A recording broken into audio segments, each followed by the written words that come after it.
I was listening to him yesterday with the afternoon show, and then the article, if you missed it in Sports Illustrated last week, it's worth a read. It's about him and the running back position and his future.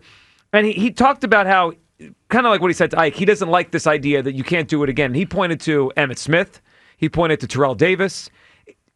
Although it's not often, once in a while, a running back does reel off these kind of seasons for 2 or 3 years in a row. I mean, Emmitt Smith had, I think, led the league in touches 4 out of 5 years. I mean, just they gave him the ball over and over and over. Terrell Davis over and over for 2 years.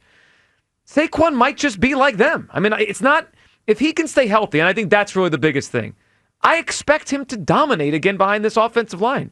I'm out of the business of doubting Saquon. I did it last year, and I was like, oh, my God. When he made the comparison to Emmitt, was he talking about how many carries he had or how efficient he was? So I think it was the idea of that because you have one good year, you can't follow it up with another special year. And I look at Emmitt, right? Emmitt Smith, now he was a little younger when this started than Saquon is now, but he led the league in carries in 91. He led the league in carries in 94. He led the league in carries in 97. He led the league in rushing in 92, 93, 95.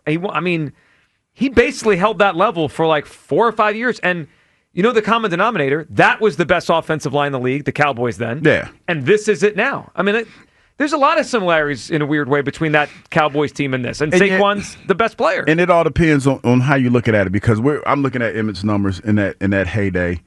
The carries vary, but it was somewhere around 300 carries a season. And then if you go to the right, I'm assuming you're on Pro Football Reference, look at the touches. He led in the black ink, right? He led the league in touches 91, 92, 94, 95. He led the NFL in touches 4 out of 5 years. Yeah. Now, after that, he was never quite the same, but he kept going for 4 or 5 years.